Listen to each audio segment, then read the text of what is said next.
The summer after I moved in with my boyfriend, I was sleeping in late on a random Tuesday.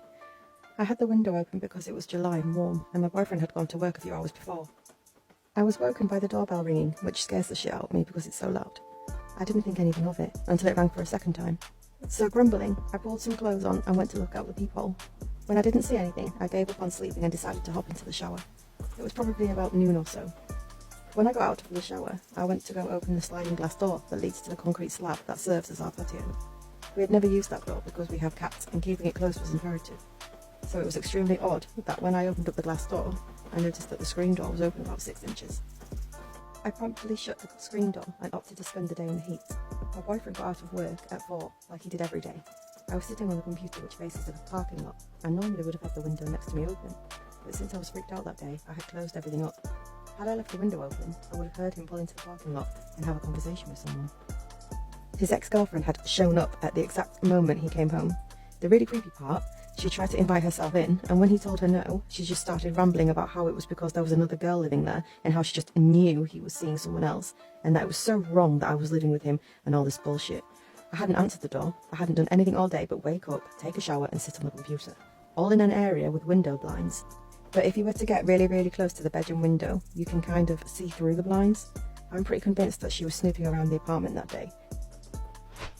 It was my 18th birthday, and as a newly minted adult, I was enjoying my grown-upness by getting as drunk as I could. I'm with my friends in this pub in town, and we're gathered around a table. There's maybe 6 of us. A couple of tables over, there's a group of girls, and there's maybe 6 of them. One of them catches my eye when I look over, and she's stunning. Long red hair, bright blue eyes, full pink lips. I look away and carry on drinking, but she keeps catching my eye again and again. We do that thing where you both catch each other looking, then pretend you weren't looking at all, whilst doing even more. Eventually, I need another drink, so I get up and head to the bar, and I notice her doing the same thing. At this point, I notice her body. She's short, but with a great figure. Breasts that are good and big and round, small waist, wide hips, great bum, everything. I'm pretty much fully in lust with this girl, and we've not even met. We get to the bar, and I let her order before me. She gets something like a lemonade, unusual for that pub, but I figured someone's got to be the designated driver, and it's probably her. I order a pint for myself, turn round to head back, and she's there, right behind me. We get to chatting, and she tells me her name's Helena. I make some kind of Shakespeare joke, she laughs, and I'm in. The rest of the night I talk mostly to her, though it's cool, because the other lads have descended on the group of girls at the other table. The evening wears on, and eventually, we get to the, well, are we going to fuck or just agree to meet each other again, or fuck off and pretend this never happened stage. We go for the former, we go back to my place, being very careful not to wake my parents because I'm still shit and live at home, and have a great night. Long story short, we ended up going out for a while, always meeting out somewhere, then heading back to mine. Eventually we drift into actually being a couple, and from there we start to do more coupley things. And that's when the crazy leaks in. She starts arguing with me about every little thing imaginable, from not saying hello in the right way, to not being there to wake her up at precisely 6:01:09 in the morning, or whatever. Every argument escalates into whatever the fuck she's decided to rant about, and always ends in the same way. She threatens to dump me, I coax her back, we kiss, fuck, everyone's happy. After maybe a month and a half of this or so, I get bored of it all. I do the decent thing and take her out for coffee to a cosy little cafe, tell her in the best way that I can that we're not working out, and it's all pretty surprisingly amicable, except it's not. The phone calls start. Always from a private number, always of crying. At first to my mobile, then to my home phone, always a private number, always crying. I know she's faking it, because if I never answered the phone, my parents would have, and would have a little friendly chat, then they would hand the phone to me, and immediately it's like a Niagara Fall of fucking tears. Then the emails, weird ranty emails of gibberish and threats and pleading to take me back. Hundreds of them. There'd be days when they'd come literally every 5 minutes, days when there'd be nothing at all. I changed my number to get rid of her, got a whole new mobile number, and we went ex-directory with our new number. Changed my email too. I still got them for about 6 months after, but eventually they stopped. And that should have been the end of it. Little did I know. I started going online, on various forums and games, etc. On one such forum, I struck up a friendship with a girl on there. I know she was a girl because she showed me pictures of herself with little scribbled, "Hi OFAB, I'm random username," on whatever, which is pretty conclusive. As evidence goes, we had a great time chatting and whatever, and we had so much in common, it was completely insane. Like, not only did she like the same things I did, but she was this utterly stunning little brunette, like a proper English rose type. Anyway, eventually we started going out, having little Skype chats, though she never went on cam, which I was cool with, because I looked like shit a lot of the time anyway. Things started out well, but over time she got a bit too clingy for my liking. She'd ask me where I'd been if I was a minute late, or got jealous if she'd seen a picture of me on Facebook with another girl. She got upset at the slightest thing, or angry if I mentioned another girl's name, even if it was, "Oh, Louise said she liked my work," when Louise was the lecturer of my course. Eventually I got pissed off, dumped her, and we had a nice clean break. I avoided those forums, changed my Skype, because, remember, I had bad times with the previous ex and communication stuff, and that was that. Not learning my lesson at all, I went on different forums, found another girl, and got to know her. This one was a tanned blonde, all boobs and legs and sexy as fuck Australian accent. She liked most of the same things I did, with enough difference that we could teach each other how to do things, how to appreciate things, how to like things. She was laid back, And compared to my latest ex, she was a breath of fresh air. If I got on Skype half an hour later than I said I'd be, she was cool with it. If I spent a conversation talking about my lecturer, using her name every dozen of words, she'd pitch along with me, making me laugh, making me smile, making me love. Eventually, I talked of meeting her, though it was a long way from England to Sydney, and expensive as anything. I was willing to fly to meet her, because I wanted to see her face to face, to see the places she'd told me about, to go to the clubs and the bars and the restaurants she'd told me about. I wanted to hold her in my arms and kiss her and actually have a proper girlfriend again. She immediately broke up with me, saying I'd only be disappointed with the reality. Then came the latest girl. She was Canadian, brunette, something of a rock chick, completely different to my usual kind of girl. We met on some chat site when I was bored and got talking and swapped details. She introduced me to a ton of new music I'd never even considered listening to, and I did the same for her. If I complained about something, she told me to man the fuck up. If I turned up late, she told me it was fine because time is something the man makes us believe in. She was the coolest fucking girl I'd ever known. Again, we dated on Skype or whatever, and again, we talked about meeting up, and again, she broke up with me, saying that it had all just been in fun or whatever. It was cool, it was amicable and fine, and that was that. All this happened over a couple of years, with me being with each girl anywhere between 4 and 6 months, and my time between being maybe 1 or 3 months. I was a quick worker, and fuck the rebound shit. Anyway, I came back to my hometown for the holiday. I think it was Reading Week or something, and fuck being on campus then. I was wandering along the road when, who should I see but Psycho Girl? Rather than avoiding her, I carried on walking. She came up to me, said she had something to tell me and we needed to talk desperately. I made all kinds of excuses, but each one she batted aside until she wore me down. We went to the pub and she told me something that basically terrified me. She hadn't wanted to give up on me, so she'd used what she knew of me to find places I'd go online. She'd made different accounts, lots of different accounts, in the hopes that she'd find me so she could talk to me and try and win me back. Except she'd made fake accounts, so I wouldn't immediately ignore her. See where this is going? Yep. Every one of those girls I'd dated had been her, using pictures of friends, using fake accents, pretending to not know the things that she knew. She'd followed me across at least a dozen different websites, stalked me across hundreds of posts and threads, and all the time had made me believe I was talking to completely different people. I didn't date anyone for a couple of years after that. I don't know what came of her after that. She sort of disappeared from my life and I haven't seen her since. I went out briefly with a couple of other girls, but only ones I'd met face to face, who didn't look anything like her at all. I don't know if she still follows me about online.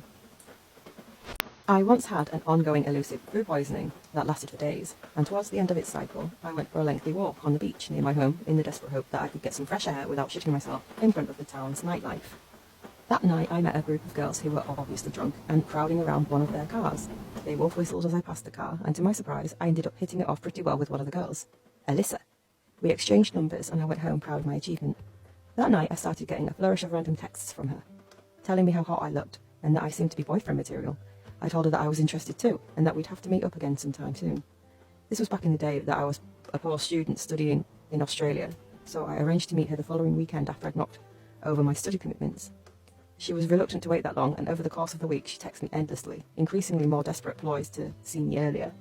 I remember one day on lunch, my uni friends and I actually counted the amounts of text I had received from her so far that day. It was around 90. They were a mix of generic things like, miss you, to, come to mine now, I want to see your sexy face, now. I hardly responded to any of them. If she was lucky, maybe 1 in 20. The relevant text. Now, being a 20-something-year-old male, my obvious apprehension regarding Alyssa was mixed with a very primal, groin-stirring curiosity. So, yeah. She was so needy, so pushy. Would she be wild in the sack? Would this balance out and make a fun, feisty girlfriend? So I followed through with our original plans, and I met her that weekend. I picked her up and we saw a movie at the cinema. After not too long, I observed that her text message demeanour didn't quite match her face-to-face personality at all. She was timid, quiet, a little quizzical, but nothing like the love-hungry, horny, pushy, crazy girl that I just spent the week fighting myself over. I was beginning to ease up after the movie. Something just clicked. She was just a bit bland for me. I decided that she wasn't for me, and that I was cool with that. She made small chit-chat, but wasn't overbearing or energy-draining like I'd expected. So I took her back to my place and we put on a horror flick. Nothing happened throughout the whole movie. No hand-touching, no kissing, no moving closer, or bed wrestling. I had decided that I must have been somehow thrown in the friend zone, so I took her back to her place. We were idle out the front of her house at maybe 11:30, and I told her it was fun hanging out and that we might do it again sometime. I considered the date a failure and was just keen to get out of there. She opens the door to leave, and suddenly turns around and lunges on me, practically eating my face, sucking my lips, beating me up through my jeans. I stopped her. After a little while, obviously I was prepared to give it a shot, but it just felt weird. So she was noticeably hurt and slammed the door, so I drove away. By the time I reached my place, I received a number of texts, a chain of insults that ranged from whatever, I don't want you anyway, to fuck you, asshole. I replied diplomatically once or twice, to be shut down by another hail of ill-prepared insults. These texts continued for days, and even, well, after I'd stopped texting back, I'd received the occasional asshole out of the blue. My friends thought it was hilarious. I had a friend claim to me that he thought we were dating all through college, helping each other with homework, hanging out with mutual friends. I was literally married to my current husband the last few months, and Stalker Guy didn't break it to me that he thought I was just hardcore friend-zoning him until graduation. I told him from the damn get-go that I wasn't attracted to him. Last I knew, he joined the military because my husband was in the military. He's probably reading this right now, so I'd like to emphasise to him that sometimes people are just nice to each other, and just because I was a woman who was friendly with a man, I never ever owed him anything more than that.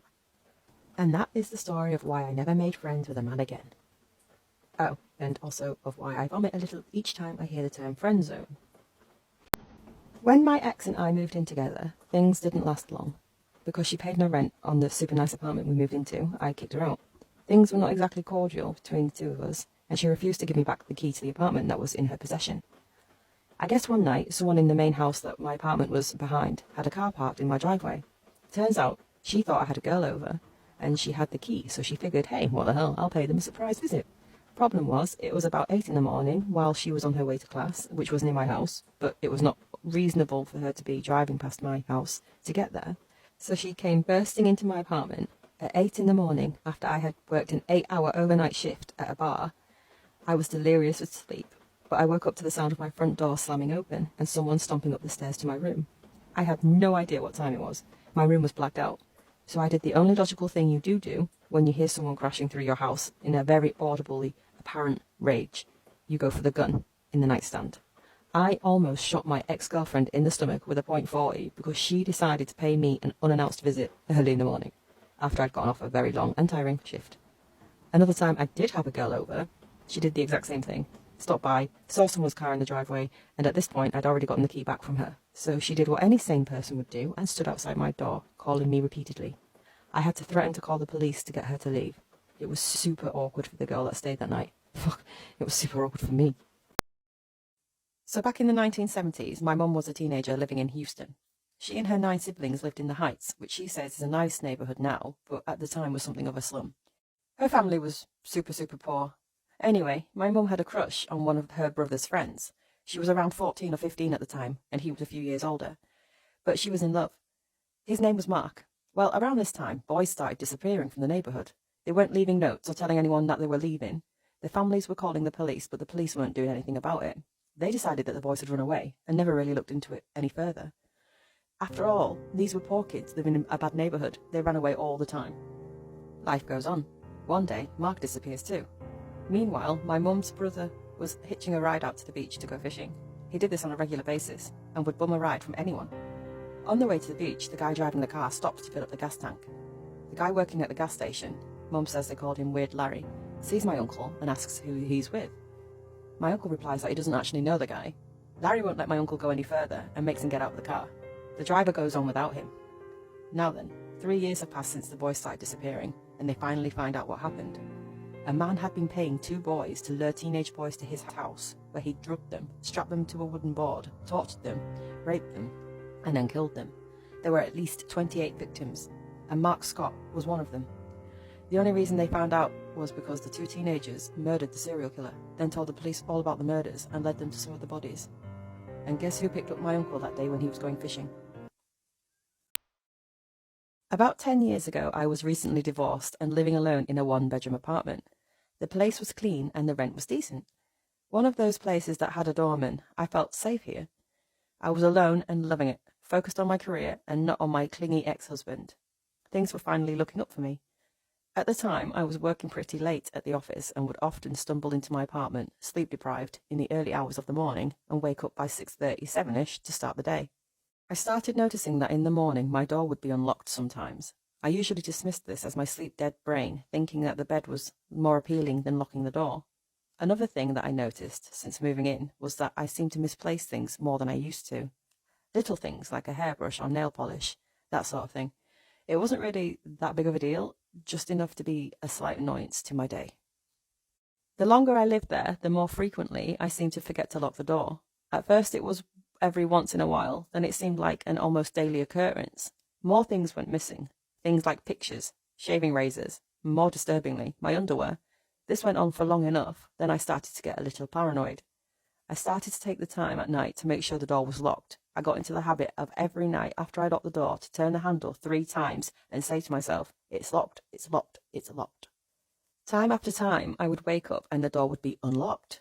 One time, I even tried staying up all night to watch my door, but I ended up falling asleep in the chair. I decided that my mind was not reliable enough to stay up all night, so I invested in a video camera. I went all out and bought the fanciest camera that I could get my hands on. So one night, I set the camera up facing the door.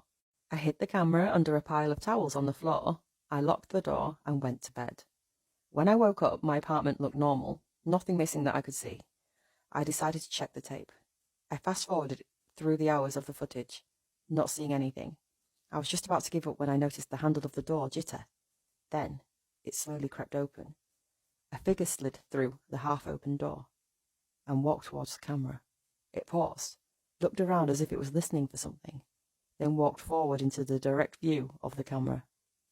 I paused the camera. The hairs on my arms and the back of my neck started to rise.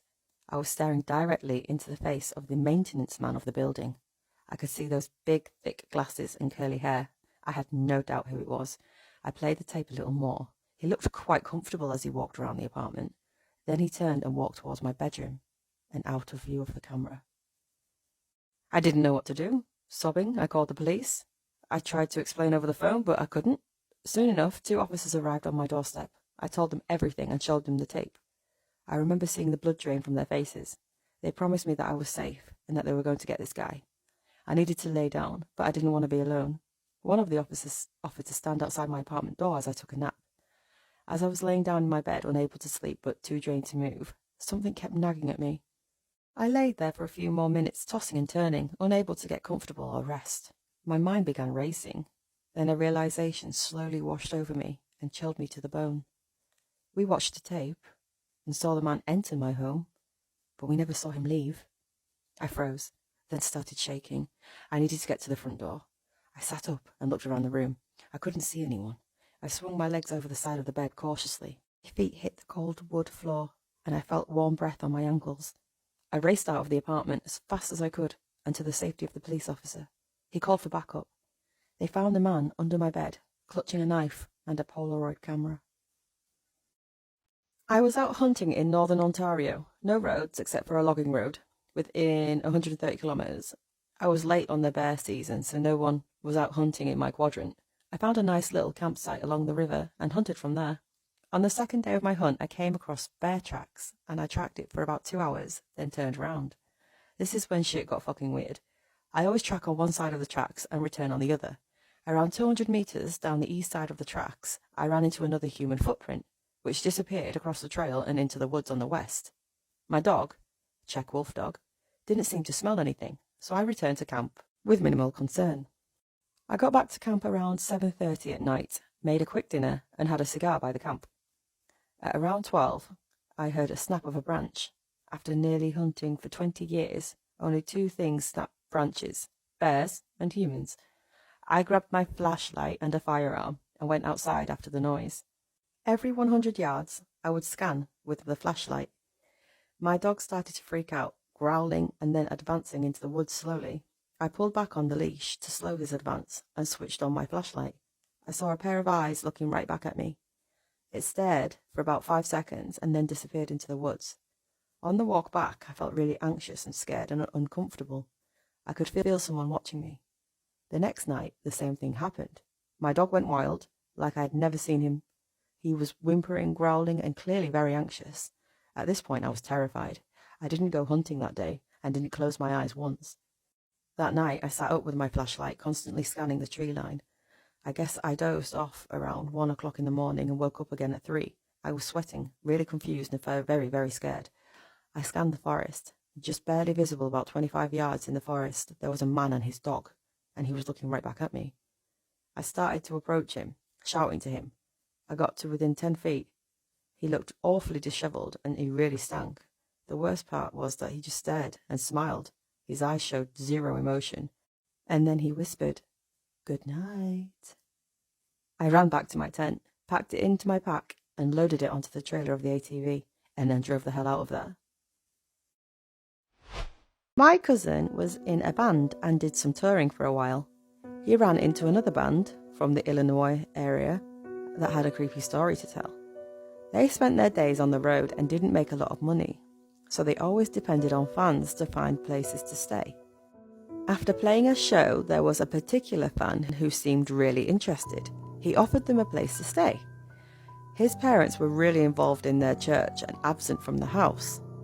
Their band members were kind of curious about this, so they asked him if his parents were on a mission.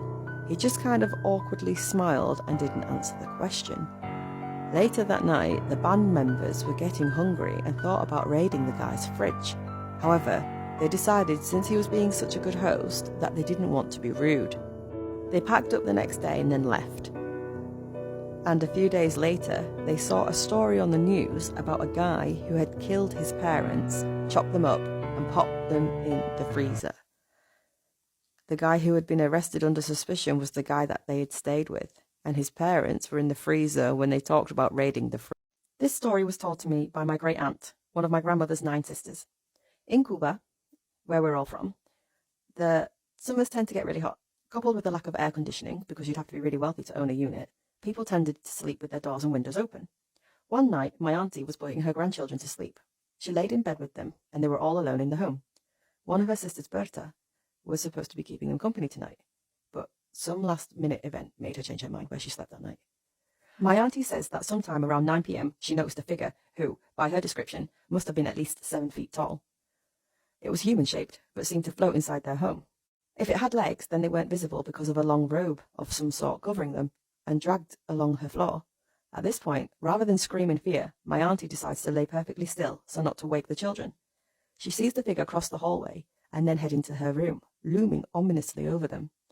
The face she described was that of a pale woman with big red lips and her hair in dreads like that of a Rastafarian man. There were just shadows, cavities as she called it, where her eyes would have been. It left her room through the same way it entered, but didn't leave the house. My aunt's house is large, and she swears she saw the figure go in and out of each room, take about the same amount of time, and then leave. Eventually the figure ran out of places in the home to visit, and simply glided out the front door. My aunt cries to this very day because the next morning her sister Berta was found dead. Everyone thought it must have been some sort of heart attack or stroke in her sleep because no one heard anything, and they found her where she had laid the night before, only lifeless. My aunt swears the thing must have been death itself, searching for her sister where she should have been. This happened to me, and it still freaks me out when I'm home alone. When I was 16 a few summers ago, my parents went out for the day, and my sister left to go out too. I live in an average, small suburban neighbourhood. I was stuck in the house, bored with my dog, with nobody else home. It was really hot in the living room, so I turned on the air conditioner. For that to happen, I need to open the garage door, because the butt of the air conditioner faces in there, and the garage gets overheated. Usually when we do this, we lock the garage door that leads into the living room, but this one time I forgot. I sat down in my room and relaxed, not thinking much of it. Bad idea. A few hours later, in the afternoon, I hear my dog barking like a maniac. I almost ignored it, but went into the living room and heard the doorknob on the garage door jiggling. I assumed that my sister came home, so I yelled, "It's not locked!" She didn't respond. The doorknob jiggled more violently. I walked in and went to the door, yelling again, "It's not locked!" when the door opened. It felt like slow motion. The door creaked open, a sliver of a crack, and that's all I needed to see. I just saw feet. Huge, dark brown hiking boots of a man, not my sister. I immediately pushed the door to close it again and started screaming and crying hysterically. I'm a small girl, but I struggled to push it shut and locked it. He started pounding on the door and then it stopped. Hysterically crying and screaming, I scooped up my dog and ran into the kitchen to get a knife. When I went into the kitchen, I heard the gate in the backyard open and quick footsteps down the cement path. Like in the horror movies, with tears streaming down my face, I screamed, "No!" Dog in one hand, knife in the other, I threw the knife on the floor and ran to lock the back door. When I quickly bent down on the kitchen floor to pick up the knife, my legs were shaking from being so scared. My weak legs gave out and I fell forward almost onto my face. I tried to scramble to my feet but ended up crawling and tripping on the kitchen floor, and I accidentally scratched a long shallow cut on my bare foot with the knife. I hid under the dining room table and said my prayers. I thought this was it. This is how I'm going to die. Here in this quiet empty house with my dog as a witness. I held my hand over my mouth to cover me and stop me from being heard when I cried, as I heard the footsteps approach the back door. My heart was racing a million beats a minute, and I had the knife tightly clenched in my hand as I waited for him to make his next move. I saw his shadow through the blinds looking into the window. He stood there for a while, and then walked out. The police never found him. To this day, I always make sure the door is locked when the garage door is open. I don't know what would have happened if my dog didn't bark and alert me that there was a man trying to break in. I would have been in my room completely unaware until it was too late. My buddy told me this one just the other day. So his sister had 3 friends who went down to Mexico for a fun week of drinking and vacation fun. They were at a bar a night or so before they were supposed to leave, having a good time. And turns out their friend just up and disappeared. Her phone was unresponsive and she had completely vanished from the bar. Well, they were all shit-faced at the time, so the 2 friends just assumed that she'd gone back to the hotel or had ended up with some hot guy or something somewhere. Turns out she wasn't at the hotel.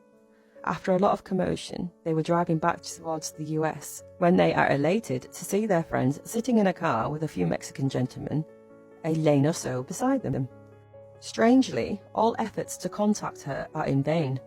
They were waving, screaming, and making any kind of commotion, but it all ended up with absolutely zero response from her. They alert the border patrol that their friend who had been missing was spotted in a car along the highway. The border patrol stops the car and investigates. As it turns out, there was a pretty good reason why their friend wasn't acknowledging their presence. Because their friend was dead. But not only were they communicating with their friend's dead corpse, her organs had been completely removed from her body and she had been stuffed to the brim with drugs. Dead. Organs gone, stuffed with drugs. I was pretty fucked up after hearing that part to pry about what happened afterwards. But the image of her friends trying to communicate with their friend's dead body, their same friend that they'd just partied with the night before, chills me to the bone. My parents' house got hit by a tornado when I was in high school. You don't realise how fast those things are until you've been in that situation. We live in rural North Carolina, not exactly Tornado Alley, but we do get some bad storms now and again. My dad has this habit of liking to sit out and watch thunderstorms coming. We were all inside when we hear him yelling for us to come out. We walk out and the sky just looks surreal. There was a wall of black clouds sweeping towards our house at a disturbingly fast pace. When I say black, I don't mean like really dark grey or a steely blue. I mean black, jets of black. Like an ink cloud from a giant octopus was squirted into the sky. I've never seen it before in my life, not even on a video, and I hope never to see it again.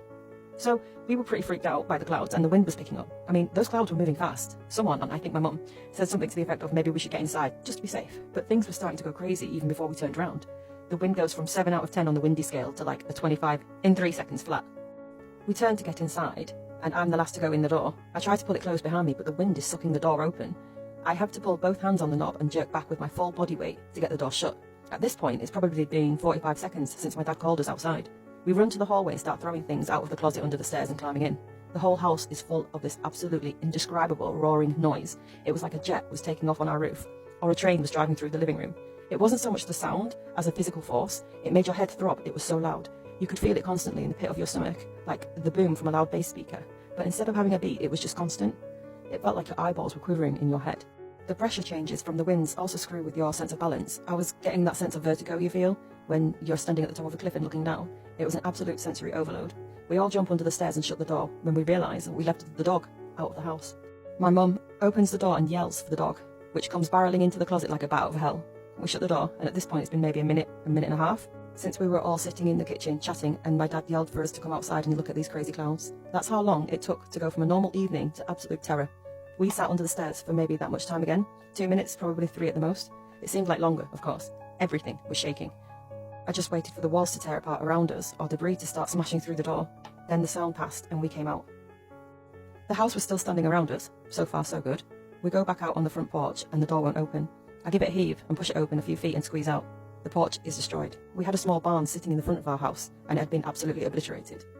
The tornado had picked up the barn, turned it into kindling, and threw it at the house. The posts on the front porch were all destroyed, and it was just covered with broken glass and nails, shattered 2x4s, and pieces of particle board. Looking out over our pasture in front of the house, where we kept a horse and some cows, there were just masses of trees down everywhere. 1 stand of pines to the south of our house, and probably 2 or 3 acres of trees in total, were just gone. Our cars were pockmarked with hail damage. Our full-sized pontoon boat that we used for family trips up to the lake on the weekends had been picked up from the front yard, rotated 90 degrees, and deposited back in the yard about 50 yards away. Behind our house, a massive poplar tree was down over in the driveway, and had fallen just a few feet from the house. Yet other things remained weirdly untouched. One of our barns was destroyed, but the other, standing maybe 30 yards away, wasn't even missing a shingle. All in all, we were incredibly lucky. The house sustained major damage, despite its appearance, though. The roof had to be replaced because the suction from the tornado made it unstable. In fact, to this day, you can still see the cracks in the walls in the corner of the top floor, where the tornado nearly sucked the roof off of the house. We came out, none of us were hurt, and even slept in our own beds that night. So when I see stories like those of Oklahoma a few days ago, I always think back to those few minutes of terror and think how lucky I was that those weren't my last moments, as they were for so many there. When I was a baby, my dad played on the softball team. Typical social team, out for beers and pizza afterwards with the guys. Family event type thing. My parents were good friends with two of the other couples, and both of them had young kids too. On this occasion, the other two couples had left their kids at one of their houses with a babysitter that they were splitting. They invited my parents back to the house to have some more beers that night, but I was being fussy, so my mum nixed the idea, though they would have 100% normally have gone back to hang out. Well, it turned out my fussiness on that day saved our lives. When the other parents got back to the house, they walked in on a home invasion. Two men had broken in, tied up the kids and the babysitter and her boyfriend, and were waiting for the parents. Took the parents as hostage as well, and then made the dads drive them to the banks, where one dad was a manager, and clear out the accounts in the safe.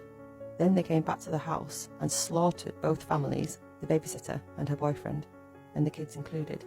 They caught the two guys later on. My dad attended the trials and said it was the first time he had ever had thoughts of supporting the death penalty. It still gives me chills to know how close we were to getting killed that day, too. My dad and some friends got drunk and went for a drive on some back roads and were going as fast as the truck would go when they were teenagers. My dad was slightly less drunk than the others and eventually demanded that they'd stop to let him get out.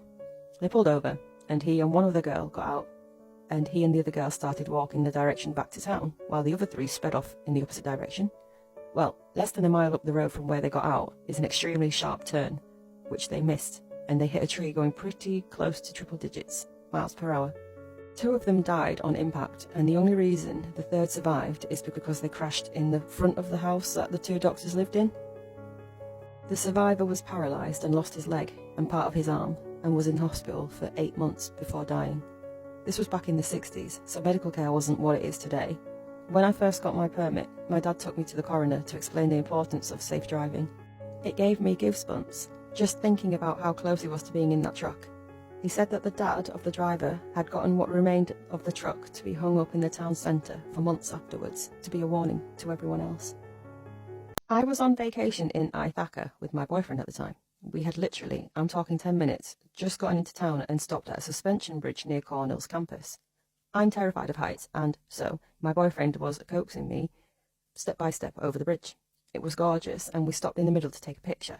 On the side we had come from, there was a parking lot with steps leading to the bottom of the gorge, but on the far right side, there were hiking paths with no barrier. A woman walked past us and offered to take a picture for us, but we declined, and she just smiled and walked off quickly to the far side of the bridge, where she then smoothly jumped off into the gorge. There was not 1 second of hesitation.